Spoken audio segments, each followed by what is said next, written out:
तेजी से बढ़ता हुआ राज्य था, आज 23वें नंबर पर लाके खड़ा किया है। मैं बहुत ज्यादा समय आप सबका नहीं लूंगा क्योंकि आदरणीय अशोक गहलोत जी के पास बेहद ही बेहतरीन अनुभव है राज्य को चलाने का।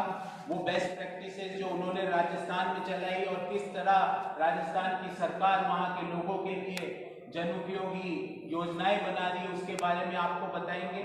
और फिर जितेंद्र सिंह जी से आग्रह करूंगा उसके पश्चात कि वो आसाम को बेचना और आसाम को बेचकर चलाने की जो योजना चल रही है गुजराती मामा और सिंडिकेट आनंद जी की, उसके बारे में आपको अवगत कराएंगे और उसके पश्चात हम आपके सवाल उत्तर लेंगे। बहुत बहुत धन्यवाद। मैं आदरणीय अशोक गहलोत जी से आग्रह करूंगा कि वो आप सबको संबोधित करें।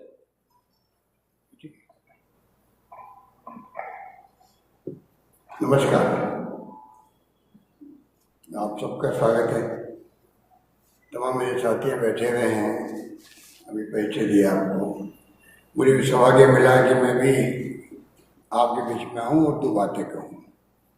वैसे राजीव गांधी जी जब प्राइम मिनिस्टर थे और आसाम में अकॉर्ड हुआ था तो हम लोग के अंदर मंत्री थे उस वक्त में, उनके साथ में। मुझे आज भी याद है कि वो स्थिति क्या थी, आप में से अधिकांश लोग मालूम होगा क्या माहौल था आसाम के अंदर।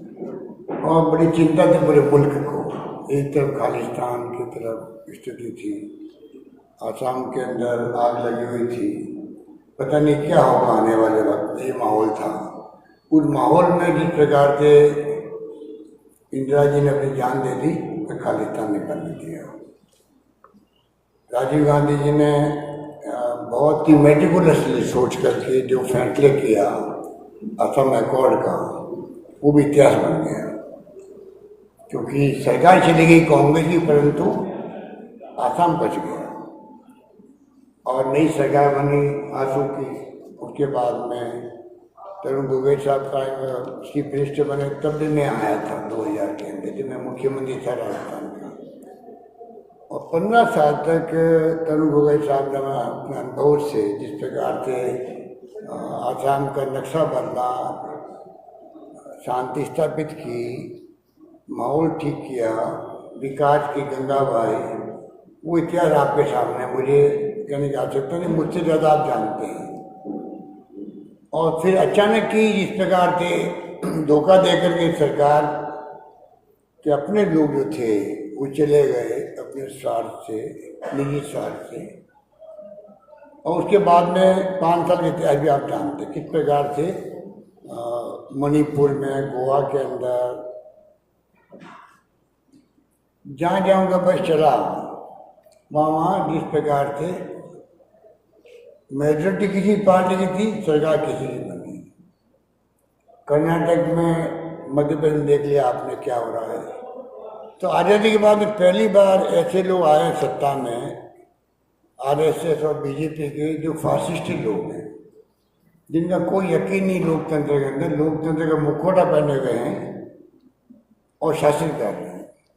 और यही कारण है कि आज हॉर्स ट्रेडिंग के माध्यम से जिस प्रकार सरकार बदलने का जो सिलसिला शुरू हुआ है, वो डेमोक्रेसी खतरे में हो गई देश के अंदर। राजस्थान में क्या हुआ आप सबको मालूम है, आप सबकी दुआओं से सरकार वहाँ पर कायम है। तो ये लंबा इतिहास जो देश में बन रहा है, आज सबसे अमीर पार्टी दुनिया की वो भारतीय जनता पार्टी बन गई है। क्योंकि नोटबंदी, डिमोनेटाइजेशन के बाद में जिस प्रकार से इलेक्ट्रल बॉन्ड आए हैं, हमें उम्मीद थी कि सुप्रीम कोर्ट कुछ फैसला करेगा, रोक लगाएगा, परंतु एक तरफा 95% से ज़्यादा पैसा बीजेपी इकट्ठा कर रही है, इंडस्ट्रीज में दबाव दे के कर रही है। और बॉन्ड ऐसी चीज़ है जो किसी को मालूम नहीं कौन किसको क्या दे रहा है।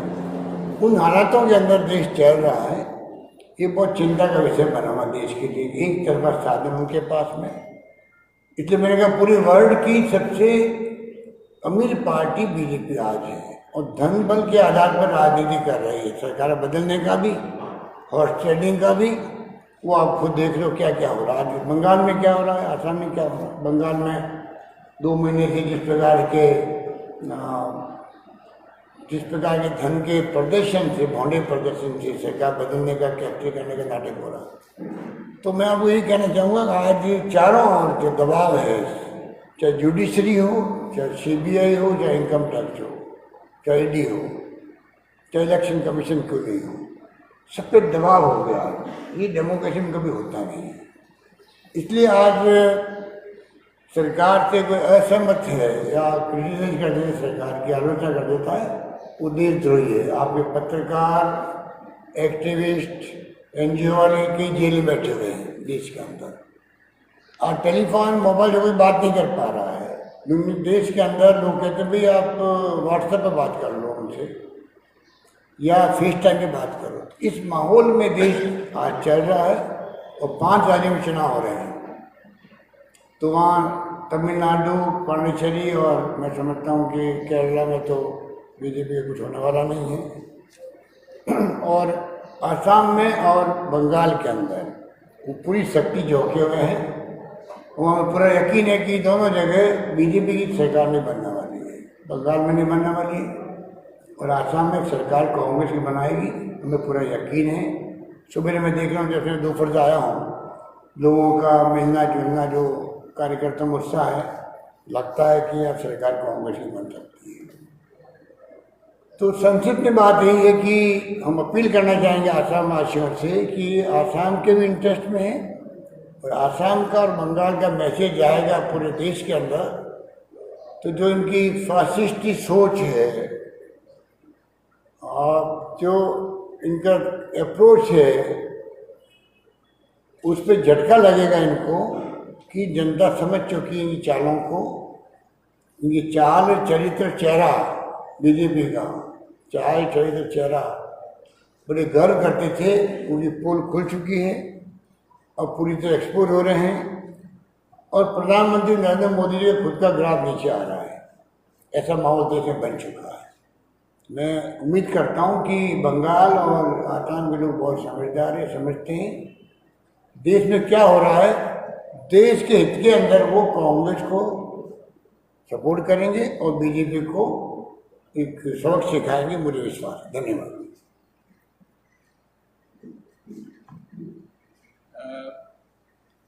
बहुत ही सारगर्भित तरीके से माननीय मुख्यमंत्री राजस्थान श्री अशोक गहलोत जी ने अपनी बात कही।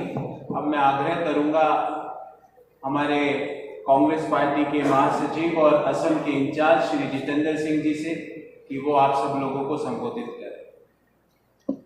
धन्यवाद गौरव जी। मैं सबसे पहले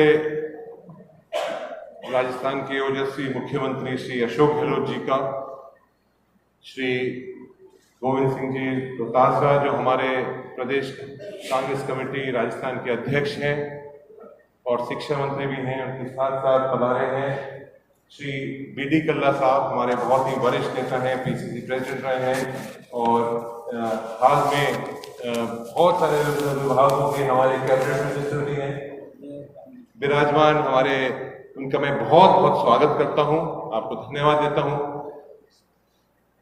साथ साथ हमारे प्रदेश अध्यक्ष जी विराजमान हैं, सीएलपी लीडर साहब विराजमान हैं, हमारे गौरव जी हैं विराजमान। आप द्वारा मैं आसाम की जनता का बहुत बहुत धन्यवाद देना चाहूँगा कि पहले चरण के अंदर जो